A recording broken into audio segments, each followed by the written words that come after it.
ایک تحریک چل رہی ہے وہ اسرائیل اور امریکہ کی مصنوعات کا بائیکاٹ کرنے کی. یہ بھی کچھ غیرت مند مسلمان ایسی تحریک چلا رہے ہیں اور سنا ہے کہ اس کا کچھ اثر بھی ہو رہا ہے.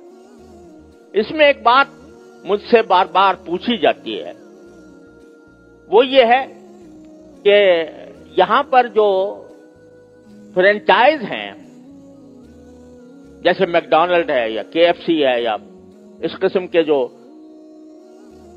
کمپنیاں ہیں جن کی غذائیں وغیرہ بکتی ہیں، اس کے جو مالک ہیں وہ مسلمان ہیں، پاکستانی ہیں. البتہ چونکہ فرنچائز کا انہوں نے معاہدہ کر رکھا ہے، لہذا 5% یا 10% آمدنی کا حصہ وہ ان کمپنیوں کو جاتا ہے. تو اگر ان کا بائیکاٹ کیا جائے گا تو خود ان مسلمانوں کو نقصان پہنچے گا جو کہ فرنچائز لیے بیٹھے ہیں.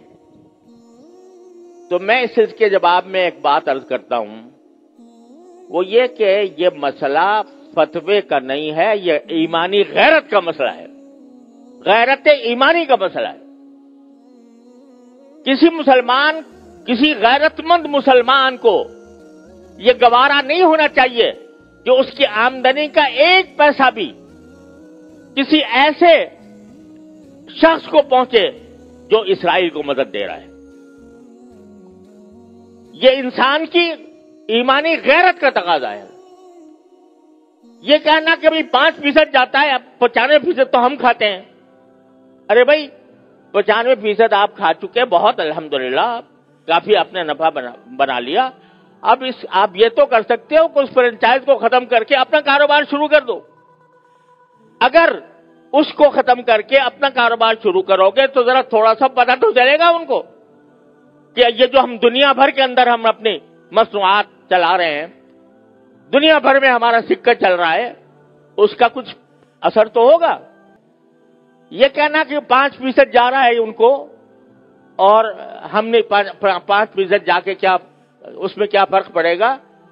آپ ذرا یہ سوچو کہ اگر کوئی میری آمدنی کا 50% نہیں 1% کسی ایسے شخص کو پہنچ رہا ہو جو میرے باپ کے قتل کی سازش کر رہا ہے، گوارا کرو گے کہ میری آمدنی کا 1% ایسے شخص کو دیا جا رہا ہے جو میرے باپ کے قتل کی سازش کر رہا ہے یا میرے قتل کی سازش کر رہا ہے؟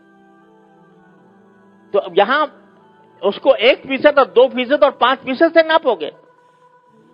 لوگ فتوے کی بات کرتے ہیں، یہ فتوے کا مسئلہ نہیں ہے، یہ ایک غیرت ایمانی کا مسئلہ ہے. اور اس غیرت ایمانی کے تحت یہ میں سمجھتا ہوں کہ کسی غیرت مند مسلمان کو اس کا اقدام نہیں کرنا چاہیے. لہذا یہ بھی اس کوشش کا ایک حصہ ہے. اور اس وقت یوں سمجھو کہ میں تو یہ سمجھتا ہوں کہ ایک لحاظ سے پوری امت مسلمہ حالت جنگ میں ہے، پوری امت مسلمہ حالت جنگ میں ہے، کیونکہ یہ حملہ صرف فلسطینیوں پر نہیں ہو رہا، معال کار اس کا اثر پورے عالم اسلام پر پڑنے والا ہے. لہذا حالت جنگ میں ہے.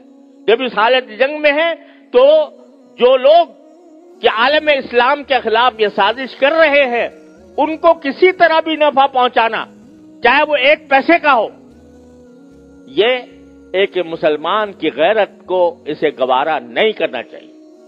لہذا میں اس بات کی حمایت کرتا ہوں کہ ایسی چیزوں کا بائیکاٹ کیا جائے جس کا فائدہ ان طاقتوں کو پہنچ رہا ہے.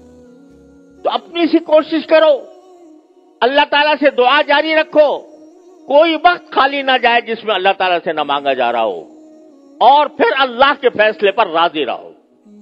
پھر جو اللہ کا فیصلہ ہے وہی برحق ہے، وہ ہماری خواہش کے مطابق ہو تو برحق ہے، ہماری خواہش کے خلاف ہو تو برحق ہے.